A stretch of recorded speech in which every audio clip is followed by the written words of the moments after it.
Ito ang dadaanan papasok sa property na i-offer ko sa inyo ngayon mga kapraps. Ang distansya po ng property mula sa simentadong barangay road ay nasa 100 meters. Meron na po itong right of way at pwede pong ipasok ang inyong sasakyan. Ang distansya po nito sa town proper ng Magdalena ay nasa 4 minutes drive.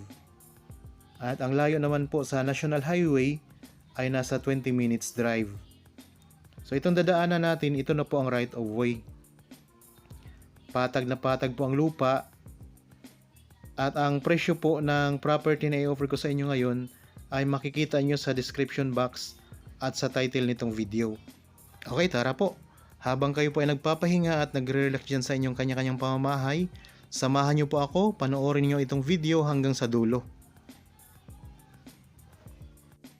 Magandang araw po mga kapraps. Welcome back sa Budshot Properties channel. Ako po si Buds, ang inyong makakasama para sa ating virtual viewing. Para sa mga bago pa lang po sa aking channel, huwag niyo pong kalimutang mag-subscribe at pindutin na rin po ang notification bell para maging updated kayo sa mga bagong property na available. Tara na po! Kung kayo po ay naghahanap ng property na gustong gawing investment, hindi po kayo nagkakamali sa pagpunta dito sa aking channel. Marami po kayong mga pagpipilian mga kapraps, lalong-lalo na dito sa lalawigan ng Laguna.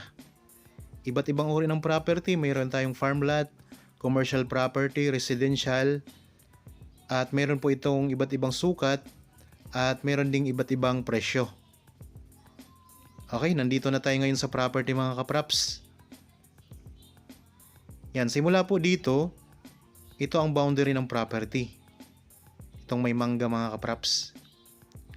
So sa ngayon po, meron itong mga fruit bearing trees, kagaya po ng mga puno ng mangga, may mga puno ng saging, niyog, mga rambutan, at iba pang mga pananim. Patag na patag ang lupa. Ito ay may kabuuang sukat na 1 hektarya at pwede po kayong mag-cut dito ng kalahating hektarya mga kapraps. Ang dokumento nito ay tax deed pero ito ay ready to title na. Makikita nyo po sa description box at sa title nitong video ang presyo ng property. Okay, ayan po, iikutin natin mga kapraps, napakaganda. May mga tanim din po pala ito ng mga lansones. Okay, mga puno ng saging. Tapos puntahan natin ang napakaraming mga puno ng rambutan. Ito ay income generating property mga kapraps. At kung mapapansin nyo ang lupa ay nababalot na rin po ng carabao grass. Kaya ang ganda ang linis pa ng lupa. Yan, ito po ang mga puno ng rambutan, napakarami dito mga kapraps sa loob. Ayan So ito ay may mga bunga na. So ka-harvest pa lamang po. Kaya may mga kaunting natitira na lamang ng mga bunga. So pwede kayo dito magtayo ng inyong rest house. Tapos sa palibot ng inyong rest house mga kapraps, may mga tanim na mga prutas. Ang ganda. Maliwalas ang simoy ng hangin. At presko po mga kapraps, sariwang sariwa. Tahimik ang lugar. So kung kayo po ay nagsawa na dyan sa mga tinitirhan nyo ngayon na mayroong mga iba't ibang polusyon na nakakasira sa inyong mga kalusugan, so napakaganda dito sa bayan po ng Magdalena. Talagang marerefresh po kayo mga kapraps. Pwede pong tayuan na inyong rest house dito. Bahay bakasyonan po ninyo. Meron din itong mga tanim na mga puno ng mahogany. Ayan May mga maliliit pa lang. Tapos meron na rin pong malalaki na. Tapos sa side na dito sa bandang likuran, ayan po, may mga tanim din siya na mga saging. Tapos mayroon din pa ilan-ilan na mga lansones. So kung kayo po ay naghahanap ng property na kagaya po nito, pwede kayong tumawag sa amin o kaya mag-text or mag-chat. Meron tayong mga contact details na makikita nyo sa inyong mga screen.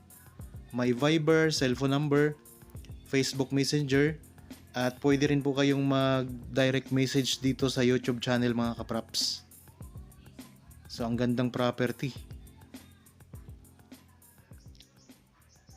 Ulitin ko lang po, ito po ay isang farm lot na matatagpuan natin dito sa bayan ng Magdalena, Laguna. Ang kabuuang sukat nito ay 1 hektarya at pwede rin po kayong mag-cut ng kalahating hektarya. So ang presyo nito ay makikita nyo sa description box at sa title nitong video. Ang dokumento po ay tax deed pero ready to title na. Patag na patag ang lupa. May mga fruit bearing trees, ayan po ang mga nakikita ninyo. May mga rambutan, mga lansones, mga puno ng saging. May mga tanim din po ito na mahogany mga kapraps. Meron na ditong access ng kuryente at saka tubig, magpapalinya na lamang po kayo. Pwede pong ipasok ang sasakyan sa loob ng property. Ang distansya po nito sa sementadong barangay road ay nasa 100 meters at meron na rin po itong right of way. Ang distansya po nito sa town proper ng Magdalena ay nasa 4 minutes drive. At ang distansya naman ito sa National Highway ay nasa 20 minutes drive mga kapraps. Okay po, sana nagustuhan nyo ang property na in-offer ko sa inyo ngayon. Para po sa mga bago pa lang sa aking channel at napadaan lang po dito sa aking channel, huwag nyo pong kalimutang mag-subscribe at pindutin na rin po ang notification bell para maging updated kayo sa mga bagong property na i-offer po namin. Maraming salamat po, lagi tayong mag-iingat at God bless po sa ating lahat mga kapraps.